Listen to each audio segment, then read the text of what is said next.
Telangana folk songs అంటే ఒక రకమైనటువంటి క్రేజ్ ఉంటుంది, ఒక రకమైనటువంటి జోష్ ఉంటుంది.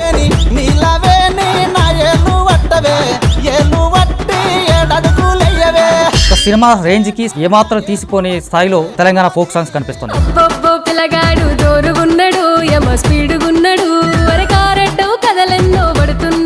డాన్స్ కావచ్చు, జోష్ కావచ్చు, పర్ఫార్మెన్స్ కావచ్చు, నిలవేని పాటతో అదరగొట్టారు.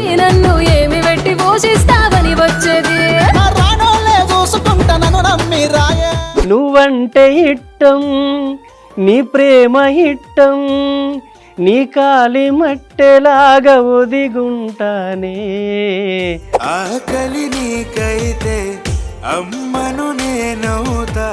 అతను పాడిన పాట చూస్తే కనుక అది ఏదో సాధారణమైన పాటలా కనిపించలేదు. ఒక అద్భుతమైన మీనింగ్ఫుల్ సాంగ్ తో ఇతను ఎక్స్ప్రెస్ చేసిన విధానం మాత్రం చాలా చాలా బాగుంది.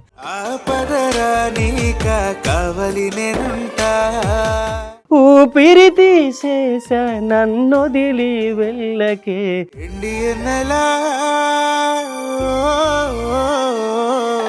అడగొచ్చో లేదో తెలియదు, కామెంట్ అనేది పక్కన పెడితే మీరు చేసినటువంటి షార్ట్ ఫిల్మ్స్ కావచ్చు, పాటలు కావచ్చు, పెద్ద అందులో డెప్త్ ఉండదు, కథలో పెద్ద గొప్పదనం ఉండదు. ఇట్లా పెట్టగానే లక్షల్లో వ్యూస్ వస్తుంది. ఇవాళ రేపు ఎట్లుందంటే సార్, అదే ఇవన్నీ దాటి ఏదో యూట్యూబ్లో మనం కమర్షియల్గా చేసి డబ్బులు సంపాదించుకునే ఉద్దేశం కొద్దీ చేయలేదు అవన్నీ. నెక్స్ట్ ఏంటంటే మీరు అంటే సినిమా పరంగా చూస్తే అవకాశాల కోసం చూస్తున్నా సార్. ప్రయత్నం చేస్తున్నాను. ఇప్పుడు పెద్దిలో నాకు దగ్గర ఒక 50 to 60 days షూట్ చేసిన.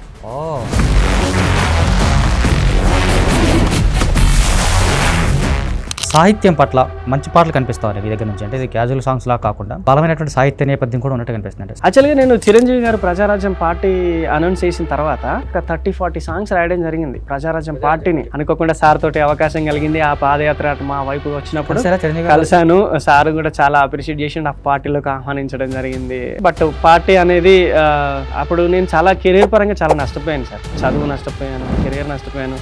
సో చిరంజీవి గారే మెచ్చుకున్న తర్వాత ఇంకా ఈయన లైఫ్ మారిపోయిందని చెప్పి మా ఊళ్ళో అందరూ కూడా మా అమ్మ వాళ్ళను, ఇంకేందా నీ కష్టాలు తీరిపోయినాయి, నీ కొడుకు ఒక మంచి స్థాయికి వెళ్తాడు, ఇంకా మీకు ఏమి ఇబ్బంది లేదు అని అనుకున్నారు.